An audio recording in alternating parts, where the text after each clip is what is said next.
Hey guys, welcome to All Time Gaming. I'm Chris. I'm Jamie. And I'm Alex. And guys, I hate to admit it, but no game is perfect. Yes, those tens lie sometimes. Oh, wow. Even the all-time greats have their problems. Just take the water temple from Ocarina of Time as an example. You know what, Jonesy? The water temple. I wasn't going to go that harsh, Nah, Chris. As they say, every rose has its thorn. And there are plenty of games that we love with all our hearts, and yet there will always be that one thing, just one thing, that rubs us the wrong way and causes us to lose our cool at the game. Doesn't sound like you're losing your cool. Just be more animated with it. You want more animated? How about this? I like that you went American. It's only a game.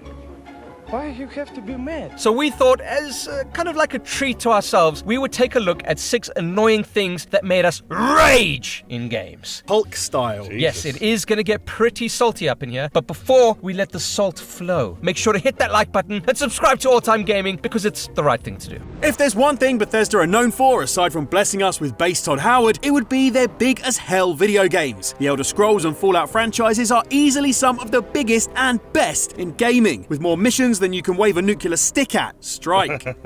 Nucleus? What the f***'s a nuclear The saying stick? wave a stick at. I want to know what a nuclear stick A nuclear stick. It's after Shove it up your ass! It's after you've dunked it in some plutonium. Oh. With more missions than you can wave a nuclear strike at. But there are some missions in the games that we'd rather not have to deal with every time we play the game. Namely, the settlement missions. Oh. Thank God you're here, Alex Jones. Nothing ruins your day when you're having a jolly good time shooting super mutants in the head more than Preston. I'm wearing a cowboy hat in my 40s Garvey, charging in like Usain Bolt and telling you Another settlement has sent word that they need our help. I'll mark it on your map. before running off into the night. That was a long sentence. That barely made any sense. And yet here we are. Great. Now I have to go and help a load of people I don't give a shit about and build a base for them, which I give less of a shit about. Speaking of, why was there so much emphasis on the base building? I get that Minecraft was all the rage a few years ago, but I don't need that in my post-apocalyptic game where I'm trying to find my ugly, randomly generated baby. Besides, there are many other games that do lots of building better than this one does building, so go build somewhere else. Hey, we did a list on building games. We did. Check it out. Fallout 4 is still a great game, and I've spent far too long playing it, more so than I should, given the fact that the base building is so bad. But these missions really make me wish that, he's back. How about the settlement problem? Another settlement needs our help. I'll mark it on your map. Guys, when I'm not too busy trying to save another settlement, I'm busy trying to save myself from going into a fit of rage from seriously difficult games. Yeah. I mean, I have war flashbacks just thinking about Cuphead. PTSD inducing. Like that cupcake dog that then has Vietnamese flashbacks. But the one moment in gaming that pushed me to my absolute limits was the butt-f***ery that is Blighttown from Dark Souls. Blighttown, eh? That's the code word for Uranus. A planet or... No, like your bumhole. maybe that's what you call it. I call mine the Dark Sphere. Why is it a sphere? I just mean, metaphorically, my anus is not two-dimensional. It's got layers, Oh! Like an onion. like an onion. Look at that. Woo! To the good onion. Good onion is a heavy onion. This is a 6-pound onion. This absolute hellhole is the part of the game where most players give up. Still talking about your ass. Sorry. This is the part where most people give up. And I don't blame them. You have to run along platforms that are just as big as your character, avoiding dogs and fire arrows that seem to come out of nowhere, all the while dodging some poisonous pricks who just love to slather your body in their lethal liquids. Oh, no. Read between the lines on that one. As if all this wasn't enough, once you get to the bottom and wade through the... Come on!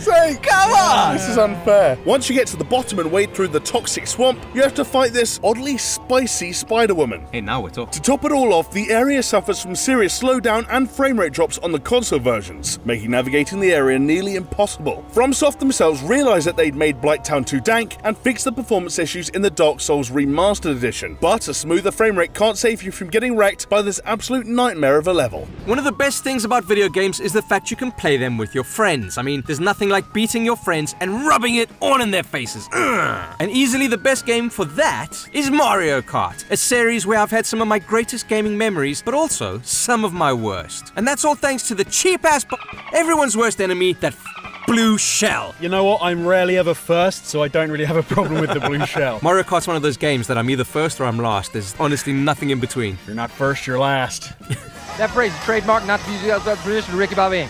Sounds cool, Chris. Tell me more. Let me set the scene for you, Jamie, alright? You're whizzing around the track, sitting nicely in first place, and skilling up anyone who tries to take your place at the top. But then guys, you hear it. The sound that devils jizz over the blue shell. The big blue then smacks down on you and sends you flying into the air, and all you can do is sit back and watch as everyone else drives past you and you end up in last place. And if not last place, second last place, but then last place gets a bullet bill and then you're in last place. The worst thing about all of this is that it doesn't just slam down on you. When it creeps up on you, it floats above your head, teasing you just gently, just a little slight caress before you up the arse. That probably peaked. Yeah, you're right, it did peak, and it's fine. Let it peak, because I'm angry. Do you know what? I don't think there should be a blue shell. It should be red because it's communist. It's bringing the people at the top down, Chris. I don't like it. Let's get rid of it. And yet they've stuck with it for 30 years. The Stalin of shells. At least Stalin had the courtesy to die. I mean, okay, guys, look, yes, I get that the blue shell is there to keep things fair in a race. And yes, okay, there is a way to avoid it. But damn, man,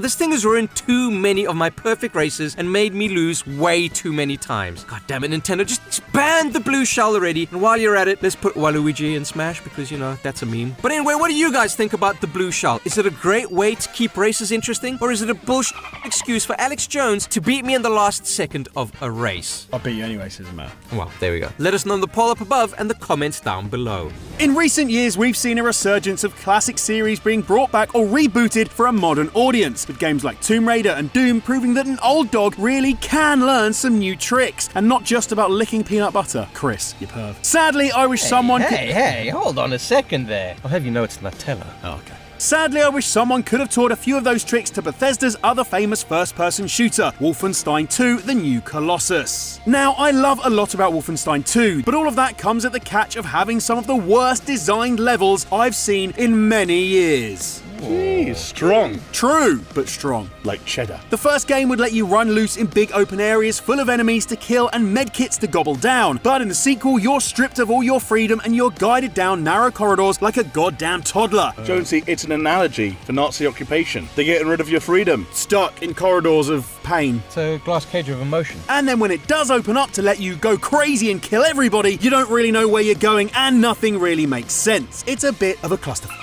I gotta admit, there are a few objective markers that left me utterly confused. Where am I going? It really annoys me when a game is so good with every other aspect, but then when it comes to the level design, it just falls apart. It feels like the level design is still stuck in the 80s, and while everything else in Wolfie Boy 2 has been brought into the 21st century, its levels have been left stuck in a bygone era. Oh man, not just this levels. No regenerating health. Ridiculous. Who thought of this? Wandering around picking up scraps of armor, Chris.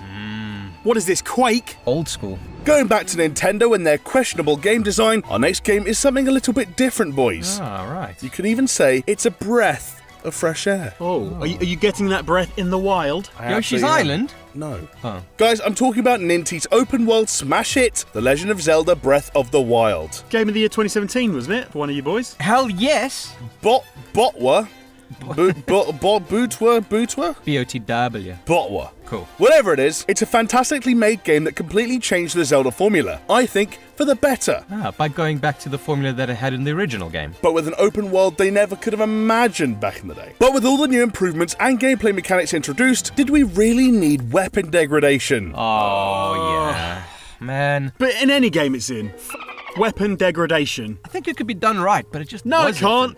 Yeah, sure. Oh no, my little pole broke. I'll go find another one. Jesus. I mean, I get it. You want players to live more in the moment and not get too attached to anything. That's cool and all, but at the same time, that. I like keeping my stuff. Hell yeah, you earned it. All it means is that I end up carrying all my favourite weapons and not ever using them because with no progression system, there is no reason to fight anymore. I mean, by the end of the game, I was just running past enemies, so I didn't have to damage any of my sword collection. Because what would be the benefit? I would kick your ass if I didn't want to keep my sword so pristine. Hell yeah. I appreciate trying to mix things up, but did you need to make all the weapons out of rice paper? I mean, couldn't you have made weapon degradation an option? Kind of like hardcore mode in Fallout New Vegas? I mean, hell, you can choose to turn off permadeath in the new Fire Emblem games, so clearly Nintendo are cool with you hoarding waifus. But weapons? Nah, clearly AG thinks that's too far. Now guys, people who don't play games like to use the excuse it's such a waste of time. But clearly they are idiots, because how else am I gonna experience life as a mother dog? However, there are times when games mess you about, and if you're not careful, you can lose hours of progress. Yes, that's right, I'm looking at you, Persona 5. Don't think you can sneak out of this one. In P5, your job is to try and steal the hearts of evildoers in the world and try and make it a better place. A noble cause, if you will. I mean, yes, some